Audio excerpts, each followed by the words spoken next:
ನೆಲಮಂಗಲ ತಾಲೂಕಿನ ಸೋಂಪುರ ಹೋಬಳಿಯ ಶ್ರೀಪತಿಹಳ್ಳಿ ಎಂಬ ಗ್ರಾಮದಲ್ಲಿ ಪುರಾತನ ಕಾಲದಿಂದಲೂ ತಾರಾ ವೃಕ್ಷದೊಡೆಯ ಶನಿದೇವರು ಎಂದು ಕರೆಯಲ್ಪಡುವ ಮೂರ್ತಿ ನೆಲೆಸಿದ್ದು ಅಲ್ಲಿಗೆ ಬರುವ ಭಕ್ತಾದಿಗಳ ಕಷ್ಟವನ್ನು ನಿವಾರಿಸುತ್ತಿದ್ದಾನೆ. ಇಲ್ಲಿ ವರ್ಷಕ್ಕೊಮ್ಮೆ ಜಾತ್ರೆ ನಡೆಯುತ್ತಿದ್ದು ಸಾಂಸ್ಕೃತಿಕ ಕಾರ್ಯಕ್ರಮವೂ ಕೂಡ ನಡೆಯುತ್ತದೆ.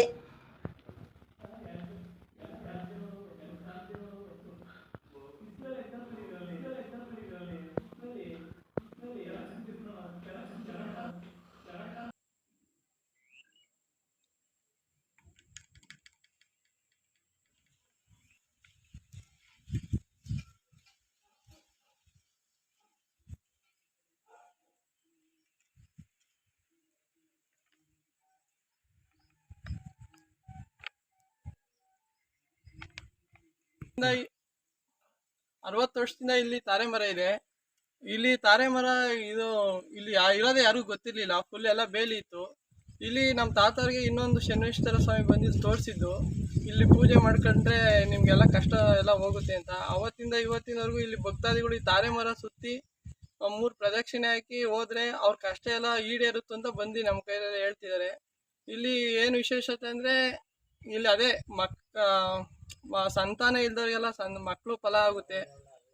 ಮದುವೆ ಕೋರ್ಟು ಕೇಸು ಏನೇ ಇದ್ರು ಈ ತಾರೆ ಮರ 3 ಪ್ರದಕ್ಷಿಣೆ ಹಾಕಿ ಏನೇ ಕೇಳ್ಕೊಂಡ್ರು ಇಲ್ಲಿ ಅವ್ರ ಕಷ್ಟಗಳೆಲ್ಲ ಈಡೇರ್ತಾ ಇದೆ.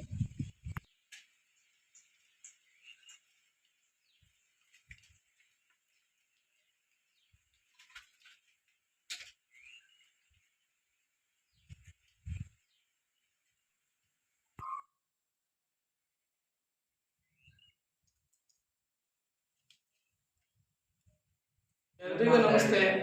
ಇದು ವೀರಸಾಗರ ಮತ್ತೆ ಶ್ರೀಪತಿಹಳ್ಳಿ ಮಧ್ಯದಲ್ಲಿರೋ ತಾರಾ ವೃಕ್ಷದೊಡೆಯ ಶನೇಶ್ವರ ಸ್ವಾಮಿ ದೇವಸ್ಥಾನ ಅಂತ. ಇಲ್ಲಿ ವಿಶೇಷತೆ ಏನಂದ್ರೆ ಇಲ್ಲಿ ತಾರೆ ಮಠ ಪಕ್ಕನೇ ಶನಿಮಹಾತ್ಮನ ದೇವಸ್ಥಾನ ಇರೋದು.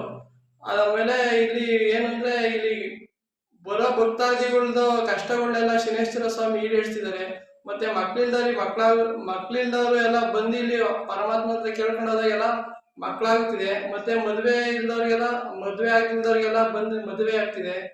ಆಮೇಲೆ ಮತ್ತೆ ಇನ್ನೇನಂದ್ರೆ ಇಲ್ಲಿ ಮಾರ್ಚ್ 14, 15ನೇ ತಾರೀಕು ಶ್ರೀ ಶನೇಶ್ವರ ಸ್ವಾಮಿ ಮತ್ತು ಆದಿಶಕ್ತಿ ಕೆಂಪಮ್ಮ ದೇವಿ ಜಾತ್ರಾ ಮಹೋತ್ಸವ ಕೂಡ ಇದೆ.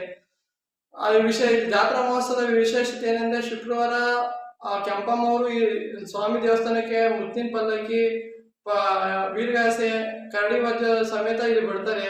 ಶನಿವಾರ ಮಧ್ಯಾಹ್ನ ಶನೇಶ್ವರ ಹೋಮ ಮತ್ತು ಕೆಂಪಮ್ಮ ದೇವಿ ಪ್ರೀತ್ಯರ್ಥವಾಗಿ ದುರ್ಗಾ ಹೋಮ ಎಲ್ಲ ಇಲ್ಲಿ ನೆರವೇರಿಸ್ತೀವಿ. ಆಮೇಲೆ ಸಹಸ್ರಾರು ಭಕ್ತಾದಿಗಳು ಇಲ್ಲಿ ಬಂದು ಅನ್ನಪ್ರಸಾದ ಸ್ವಾಮಿ ಕೃಪೆಗೆ ಪಾತ್ರರಾಗಿ ಅನ್ನ ಪ್ರಸಾದವನ್ನು ಸ್ವೀಕರಿಸಿ ಅದೇ ತರ ತಿರ್ಗಾ ಸಂಜೆಗೆ ನಲ್ಲತಂಗ ಅಥವಾ ಶನಿ ಪ್ರಭಾವ ಎಂಬ ಒಂದು ನಾಟಕವನ್ನು ಕೂಡ ಇಲ್ಲಿ ಏರ್ಪಡಿಸಿದ್ದೀವಿ.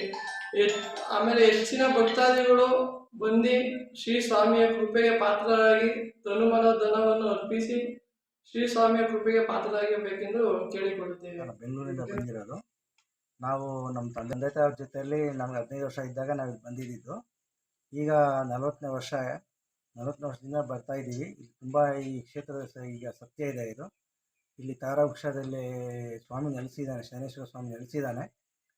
ನಮಗೆ ಜೀವನದಲ್ಲಿ ಬರ್ತಕ್ಕಂಥ ಕಷ್ಟಗಳನ್ನೆಲ್ಲ ನಿಭಾಯಿಸಿದ್ದಾನೆ ಸ್ವಾಮಿ. ನಮಗೆ ಮದುವೆ ವಿಚಾರನೇ ಆಗಲಿ, ನಮ್ಮ ಅಣ್ಣ ತಮ್ಮಂದಿರದ್ದು ಅಥವಾ ನಮಗೆ ಯಾವುದೇ ಥರದ ಕಷ್ಟಗಳು ಬಂದ್ರೂ ದೇವರು ಇಲ್ಲಿ ಪರಿಹಾರ ಕೊಟ್ಟಿದ್ದಾನೆ ಮತ್ತು ಧರ್ಮ ಸಂಕಟಗಳನ್ನು ಬಗೆಹರಿಸಿದ್ದಾನೆ ಸ್ವಾಮಿ. ಆದರೆ ಇವತ್ತು ಬಂದ್ಬಿಟ್ಟು ಈ ವರ್ಷ ಇದು 40ನೇ ಶ್ರೀ ಶನೇಶ್ವರ ಸ್ವಾಮಿಯ ವಾರ್ಷಿಕೋತ್ಸವ ಇದೆ. 14 ತಾರೀಕು 15ನೇ ತಾರೀಕು 2 ದಿನ ಇದೆ. 14 ತಾರೀಕು ಗಂಗೆ ಪೂಜೆ ಇದೆ. 15ನೇ ತಾರೀಕು ಬಂದ್ಬಿಟ್ಟು ಹೋಮ ಮತ್ತು ಕುಂಭಾಭಿಷೇಕ ಮತ್ತು ಅನ್ನ ಸಂತರ್ಪಣೆ ವಿನಿಯೋಗ ಇದೆ. ಆಮೇಲೆ ಮತ್ತೆ ರಾತ್ರಿ 8 ನಾಟಕ ಇದೆ. ಶನಿ ಪ್ರಭಾವ ಅಥವಾ ನಲತಂಗ ಇದು ಅಂತ. ಎಲ್ಲ ಭಕ್ತಾದಿಗಳಲ್ಲಿ ವಿನಂತಿಸಿದೆ ಏನಂದರೆ ಎಲ್ಲರೂ ತಾವುಗಳು ಬಂದು ದೇವರ ಕೃಪೆಗೆ ಪಾತ್ರರಾಗಿ ನಿಮ್ಮ ಕಷ್ಟಗಳನ್ನು ಸ್ವಾಮಿ ಪಾದಕ್ಕೆ ಇದು ಮಾಡಿ ಅವರ ಆಶೀರ್ವಾದ ನೀವು ತಗೋಬೇಕಂತ ನಾನು ಕೇಳ್ಕೊತಾ ಇದ್ದೀನಿ. ಹಾಗೇ ನಿಮ್ಮ ತನು ಮನು ಧನ ಎಲ್ಲ ದೇವರಿಗೆ ಅರ್ಪಿಸಬೇಕಾಗಿ ನಾನು ಕೋರ್ತೇನೆ. ಆಮೇಲೆ ಈ ಕಾರ್ಯಕ್ರಮವನ್ನು ಯಶಸ್ವಿಯಾಗಿ ಗೊಳಿಸಿ